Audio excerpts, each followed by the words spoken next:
I was at a retreat last year with some other women from staff, and it was catered buffet style. They put out 4 or 5 pans, one of which was this pan full of sweet potato noodles from Bolé, which are delicious, but they are slippery little rascals, those noodles.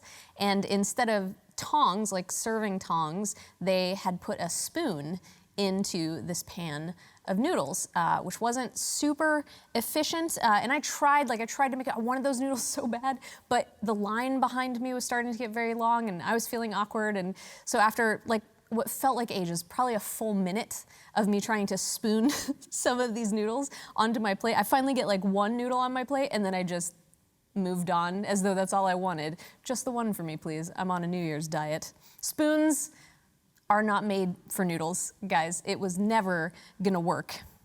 The older I get, the more convinced I become that the reason people seem so unhappy all of the time, ironically, wealthy Western people, we feel so unhappy all the time is because we're not actually doing what we were made to do. I'm talking like on a basic physiological level. There is science on this. Helping other people, giving to other people, charity, generosity, kindness, they release the same feel-good hormones that drugs and alcohol do. Dopamine, oxytocin, serotonin, but there's a cost, right? There's a cost to messy human relationships that we're not always willing to pay. And so we bypass the kindness, the generosity, and we go straight for the dopamine. And the problem is that we do it through things that we're not made for. Drugs, alcohol, endlessly scrolling our smartphones, shopping to numb ourselves. We want those feel-good noodles, but those ways of reaching them are spoons.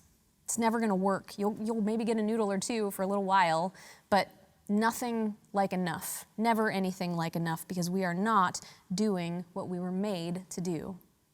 We're beginning this series, Bless, How to Love Your Neighbor, and my hope is that over the next 5 weeks, you will become persuaded, as I am, that loving our neighbors isn't just good for them, although it is certainly good for them, but it's also good for me. It's good for you. It's good for us, because it is what we were made for. Yes, there is a cost. There's a cost to messy human relationships, but they are what we were made for.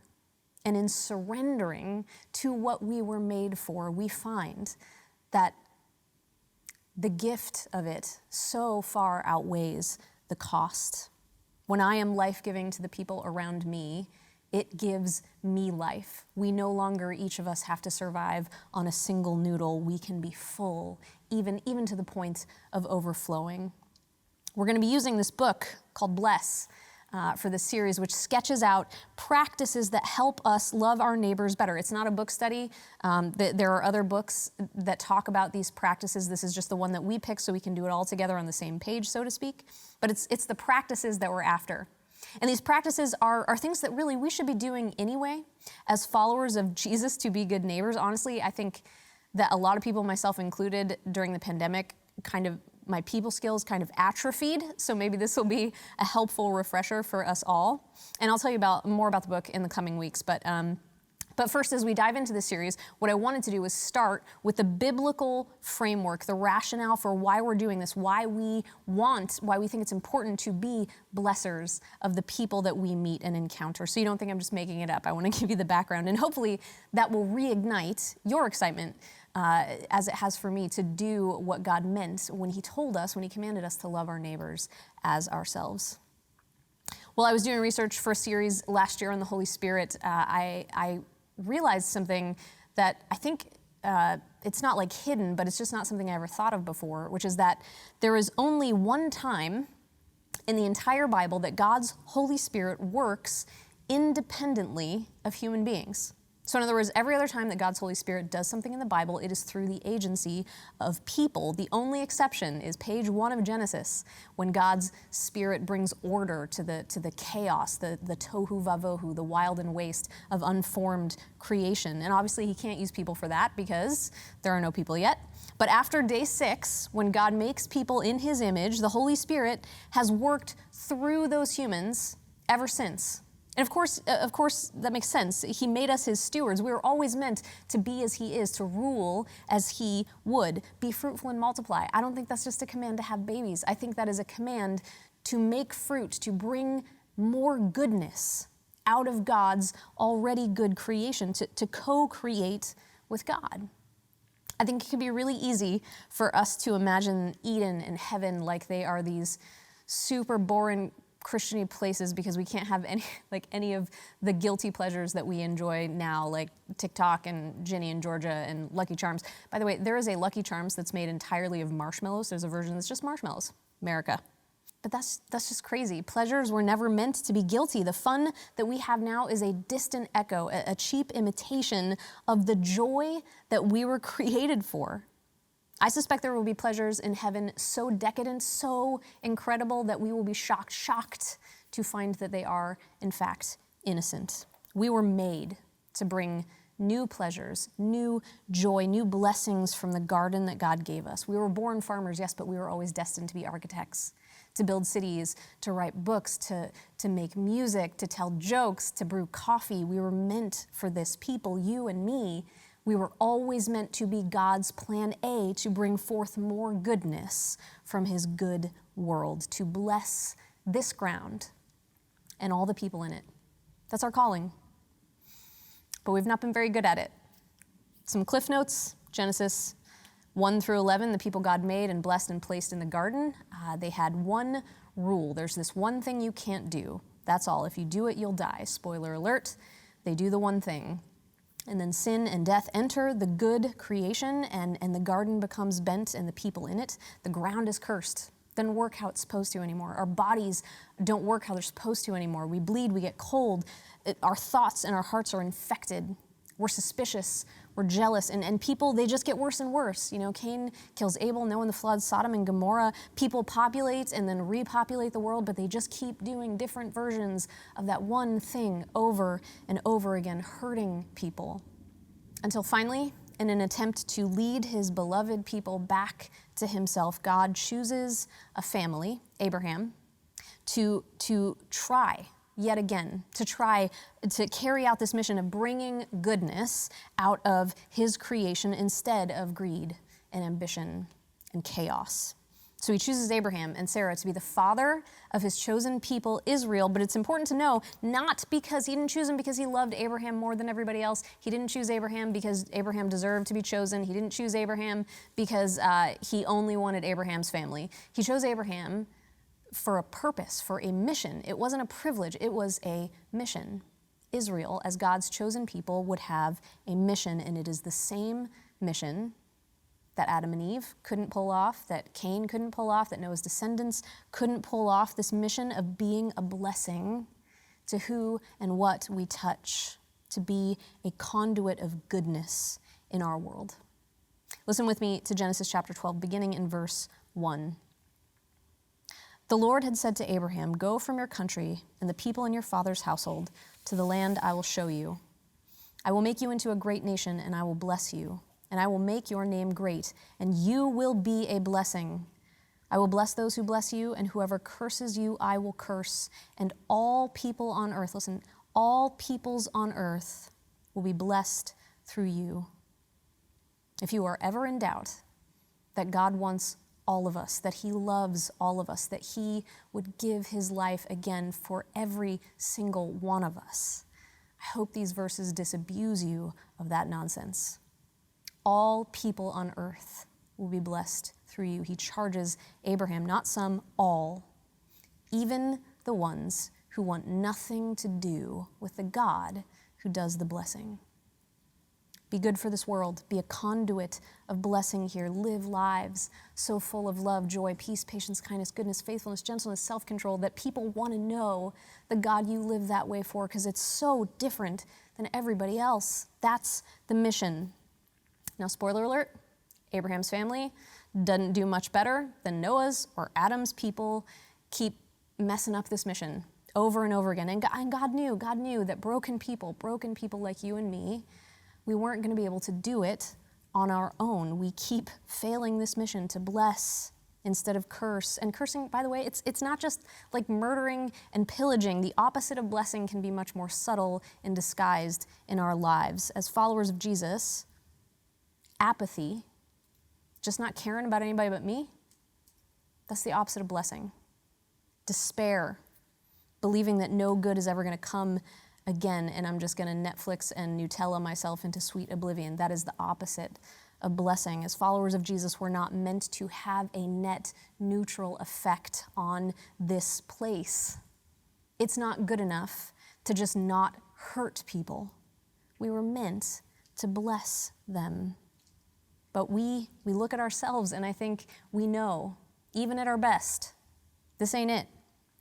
That's why Jesus came. That's why he let us kill him, because our sin separates us from God, the source of all blessing.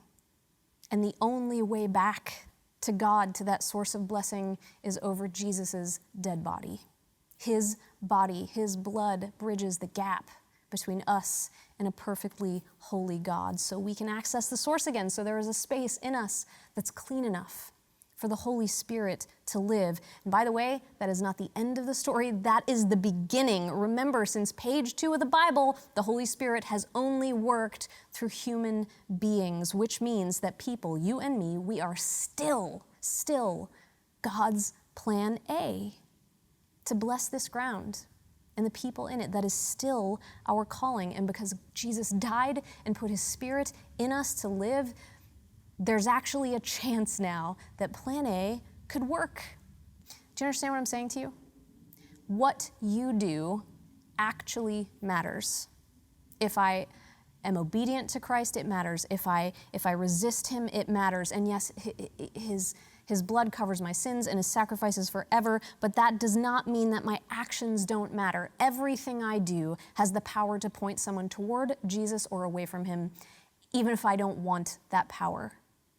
My brother Jason said his first curse word when he was just 3 years old. My parents met in 1976 at a bar. They were both working at a bar called The Cove on Halloween. My mom was dressed as Sexy Medusa, and don't you dare judge my mother, Christians, because 1, she was in her 20s, and 2, I have seen what you wear downtown on Halloween. Sexy giving tree, sexy cat in the hat. You should be ashamed of yourself. It's a children's book. So my dad was fresh out of the military, jump school, and he was irritated because my mom had been assigned the best part of the bar to work, even though my dad had been there longer, and so he devised a very stupid plan to charm her, we'll say, and then break her heart. But I think it backfired because they got married and had my brother Jason. And I share this backstory with you just to indicate how my brother might have become familiar with curse words at such a tender young age. So 3 years later, sweet baby Jason, he's sitting in the backseat of the car. He's strapped into a car seat trying to put a shoe on, and he can't because he's a baby. And so finally he chucks the shoe at the dashboard and says, "Effing shoe." Only he said the real word, and my parents go, "Oh, where did he learn that word?" I don't know, it's probably all that trashy Reading Rainbow you're letting him watch. No, he learned it from them. He learned it from them. Now, they didn't mean to teach it to him all like A is for Apple style, but he learned it all the same. Watching them, listening to them, all those times that they thought he wasn't, he learned it all the same, because the thing about cursing is that it spreads. That's why our actions matter, because cursing spreads. But here's the good news, so does blessing. After New Year's this year, my daughter and I put together about 30 pairs of socks that we stuffed with some basic toiletries and snacks to hand out to unsheltered people that we meet. And she asked me, a couple years ago, she asked me why we do this. And I could have told her any number of things that would have been true and sufficient, like we do this because God wants us to be kind and generous, and she would have been fine with that. But the truth is, the actual truth is that we do this because when I was a little girl, my single mom took me and my brother, potty mouth Jason, to the dollar store where we bought snacks and toiletries, and we put them in stockings, and we took them to the Rainbow Kitchen to be distributed on Christmas to the people at the shelter. And we were broke. I mean, we were on food stamps, but we made those stockings. And we planted trees on Earth Day, and we used paper bags instead of plastic because Sexy Medusa was a straight up titan among parents, Christians. So put that in your judgment pipe and smoke it. Blessing is contagious. Blessing is contagious. You never know what seeds you are planting when you take the time to bless the garden that God places you in and the people in it. My mom, she was trying to bless the people in the shelter, but she blessed me. She blessed me. Now, I came to Jesus, I came to know him years and years before my mother did, but it's because she showed me what to look for. Someone who leaves people better than they found them. We all have the ability to spread blessings, including, and some of us will understand this more than others, including those of us who have not been blessed or loved as God intended us to be by the people that we were supposed to be loved by. Maybe it's you who's meant to be the curse breaker for your broken home. Maybe you're the only one who can be. Maybe it's you, students, who's supposed to disrupt the despair of that girl sitting alone with her sleeves pulled down because she didn't want anyone to see the cuts. Maybe you're the only one who can, because you're the only one who noticed. Don't count yourself out simply because you haven't seen it modeled well. Throughout the series, we're asking the whole church to pause whatever it is you're doing and to walk through these bless practices with us. We want the whole church to do it because this is our job. This is what we were meant for. And I think most of us would agree, yes, we should bless people, but what does that even mean? What does it look like to bless someone? So the book gives just a really helpful framework for that. We don't usually preempt everything to do one thing together, but we think this is so important because if I really believe all that stuff that I just went on about Genesis 12, if I believe that and my faith isn't just like a hobby, if we were really made to bring blessing into this world, there is nothing more urgent than training ourselves to do that, especially if we don't know how to do it. We have to train ourselves right away. It's that urgent, or we're just gonna be a spoon in the noodles, guys, not doing our jobs very well at all. Loving our neighbors is one of two things that Jesus himself calls most important. What's the greatest commandment? Luke 10. Jesus answers, love the Lord your God with all your heart, soul, mind, and strength, and love your neighbor as yourself. Who is my neighbor? A lawyer asks. Lawyers, am I right? A lawyer asks, and Jesus says, he responds by telling a story about a man who was robbed and left for dead in a ditch. And a Levite and a priest pass by. They see him and they cross the street and pass by on the other side. And then a Samaritan who Jews hated and felt superior to, a Samaritan carries him to safety and pays 2 weeks' wages or something to have him cared for at an inn. And Jesus asked the lawyer, which one of these was a neighbor to the man who was robbed? The one who had mercy on him, the lawyer says. And Jesus says, yes, go and do likewise. The obvious point, I think, of that story is that the command to love my neighbor does not place limits on who that neighbor might be. So neither should I. The priest and the Levite had legitimate reasons, religious reasons even, to avoid this man. They'd be unclean, can't go home, can't go to temple. There's a cost to doing the cleansing rituals. Priests aren't supposed to touch dead bodies, but Jesus, I think, makes pretty crystal clear with this story. If you have to choose between the command to love and the command of cleanliness, holiness, choose love. If the choice is mercy or cleanliness, choose mercy. And before you get all like, love can't be opposed to holiness, yes, but let me just say, the choice is almost never that extreme. Almost never, because the fact is we deny our neighbor's love for far less noble conflicts of interest. It's not love or holiness. It's love or convenience, love or money. I think the point of this parable is that if the command to love supersedes even the command of a priest to stay clean, then none of our other competing interests are a valid excuse to withhold our love from our neighbors. God made us to love. He made us to bless our neighbors, even the ones who want nothing to do with the God who says to bless them. The book helps. It was certainly challenging. There were parts of it that I really wanted to push back on, but in the end, I really loved it. So as you get started reading this in your groups, I thought I might address a couple of the objections that I personally felt as I was reading it. Maybe if you have them too, maybe it'll help you as you get started. First objection, as a good recovering codependent, the Good Samaritan story has always kind of scared the crap out of me because what does this mean? Does this mean I have to stop and meet every single need that I see, but there's only one of me and there are so many needs and I feel crushed just thinking about it? And if that's you, listen, I get it. I really do. But listen, first of all, we don't know what people's needs are until we get to know them.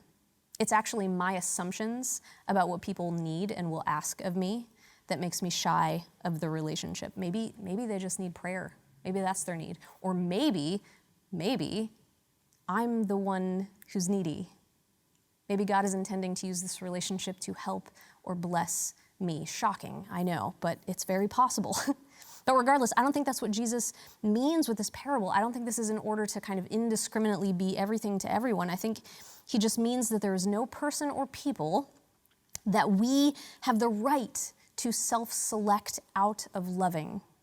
Now, we have to interact with God on this. We have to cooperate with the Holy Spirit. We have to pray. We have to use wisdom. But what we cannot do is decide for God who is deserving of our love and who is not. God won't ask you to meet every need you encounter, but there will be some. There will be some you really wish he hadn't put in your path. This parable revokes our right to pass by on the other side. You think God hasn't figured your limitations into the equation? I promise you he has. He's God. He put them there. You can trust his judgment on that better than your own. Second objection that occurred to me, which feels just grosser than the first one, is what if it doesn't work? What if I keep blessing my neighbors and they still want absolutely nothing to do with God? But you see, asking that question means I'm not actually trying to bless them. I am trying to convert them. So let me take the pressure off by saying in no uncertain terms, I can't. You can't. As creatures who are not God, we do not convict and we do not convert. That is the Holy Spirit's job. It is squarely in his job description, not ours. We are called to make disciples, yes, but disciples by definition are people who already have a teacher they follow.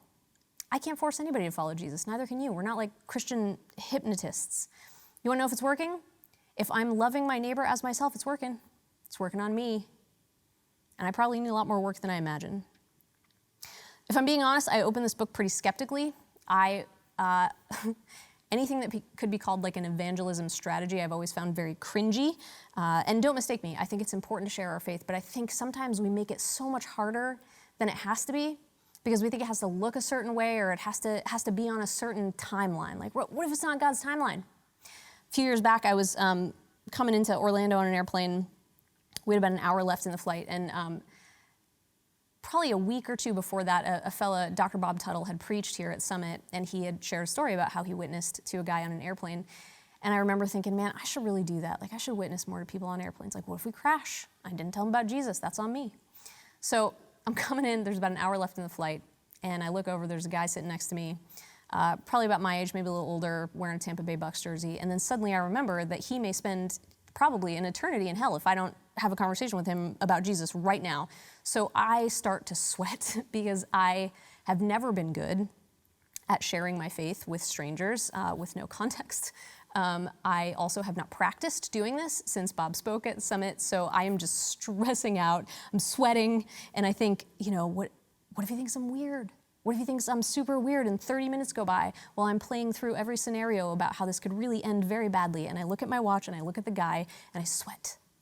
And I think, what if he's another religion? And I insult him and I play through all of those scenarios and I look at my watch and I look at the man and I sweat.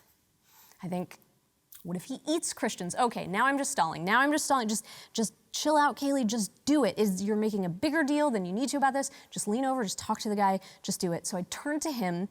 And as I turn to him, I feel at that moment the jolt of the plane landing, and I realize I have just moments left for this life-saving conversation. So I try to condense everything I have to say into as few words as possible, and I tap him on the shoulder, and he pops out his earbud, and I say, "Excuse me, do you have any questions about Jesus?"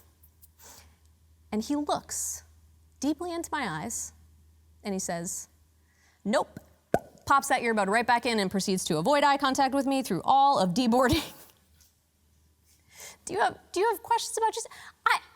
I'm the reason people think Christians are weird. It's me. I'm sorry. I'm the one who's done it. We don't have to rush a conversation. We don't have to shoehorn Jesus into every chat.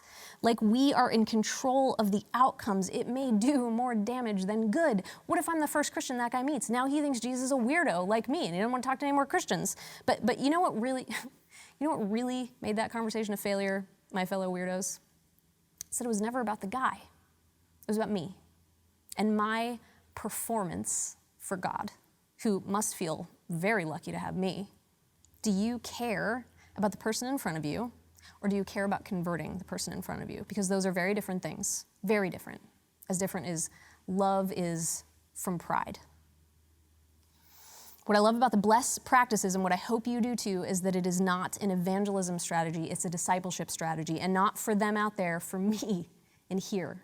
It's a discipleship strategy for me. These practices will make you a better human being. Even if you're not a Christian, these will help you. They will make you better for your family. They'll make you better for your community.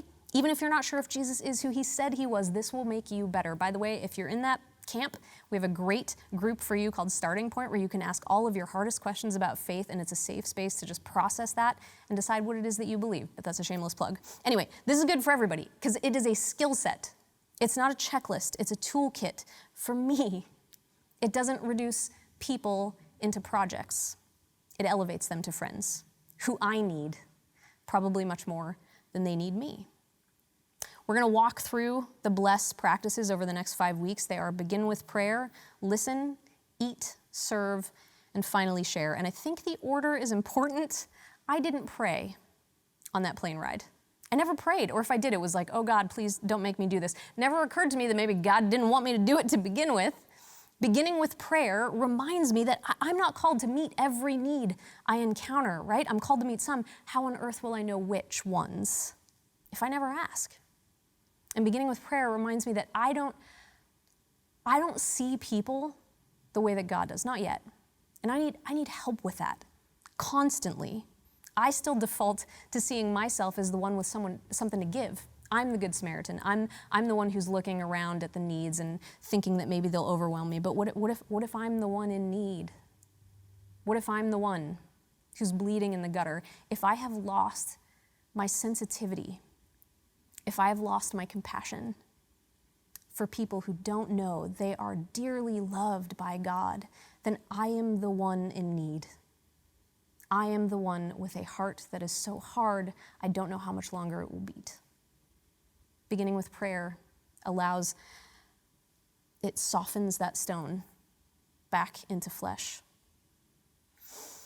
You can't force yourself to feel compassion, but you can force yourself to ask God to pray that he gives it to you as a gift, that he would bless you with the gift of compassion. That's your homework. We're all going to do this. We're all going to do this, guys. So don't be a spoon in the noodles. This is what we were made for. It will make us better. It will make us happier, not just them, us. So start praying today.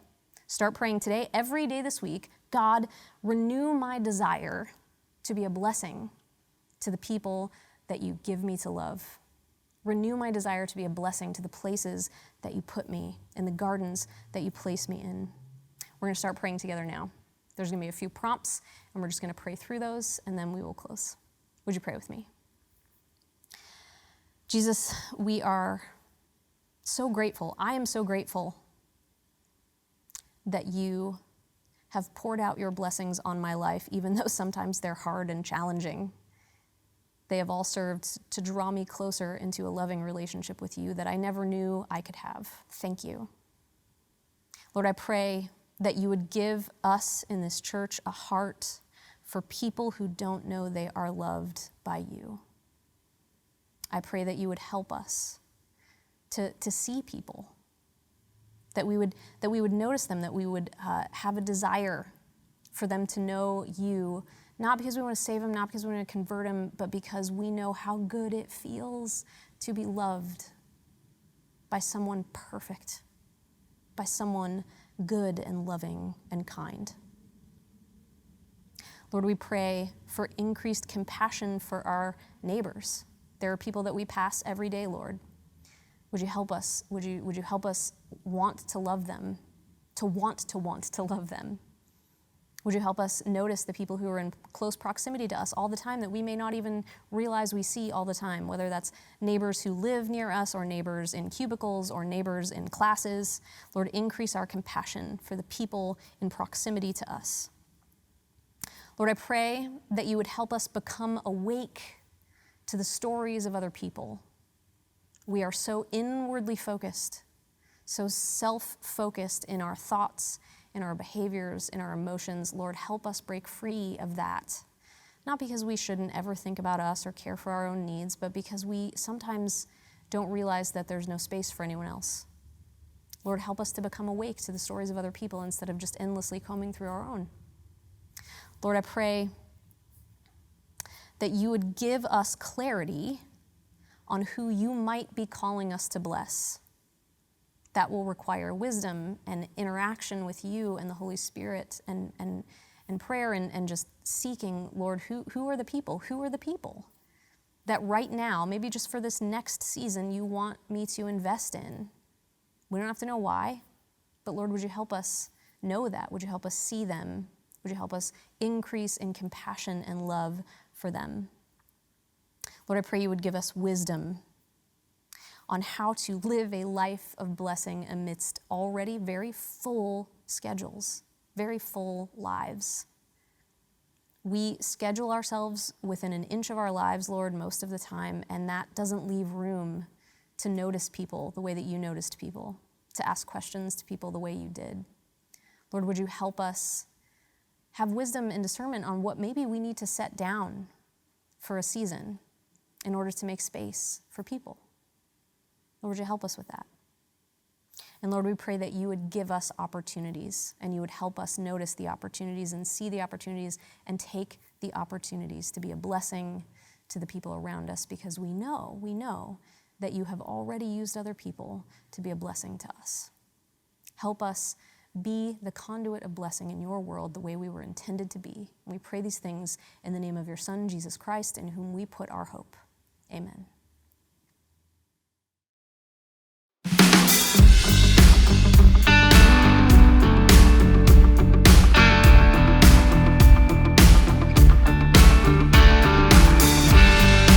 You are the light that shines in the dark.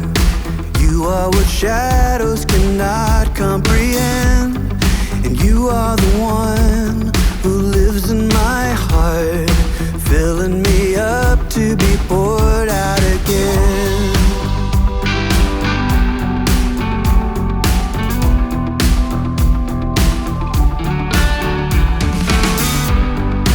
You are the light that shines in the dark. You are what shadows cannot comprehend. And you are the one who lives in my heart, filling me up to be poured out again. If you change the world by changing me, then make me whatever you want me to be. If you're lifted up when I'm on my knees, then break me so all the world may see your beauty, your beauty, oh Lord.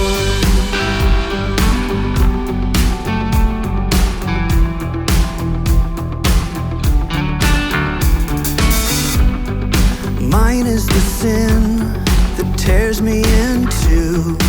Mine is the pride that refuses to kneel. Yours are the hands that make me anew.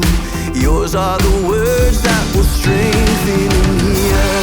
If you change the world by changing me, then make me whatever you want me to be.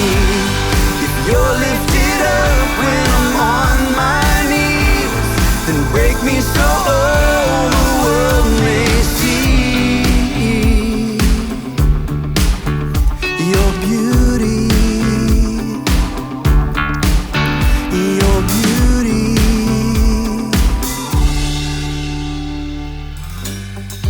Break my heart with the things that break yours. Break my heart and make it like yours.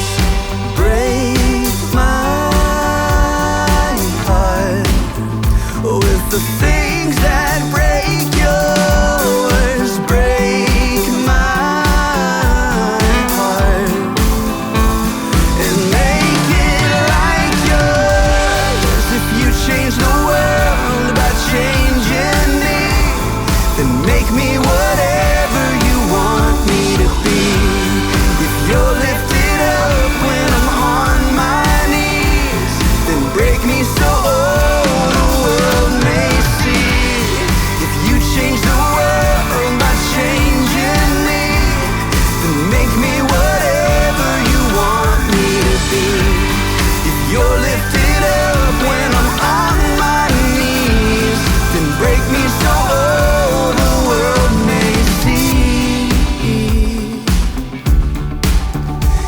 beauty, your beauty, oh Lord.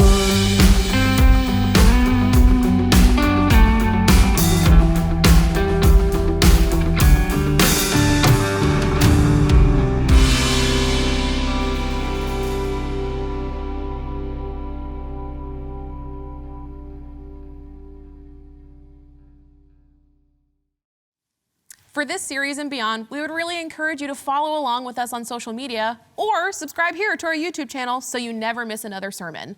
That's all we have for you guys today. We're so glad that you decided to join us, and we'll see you next week.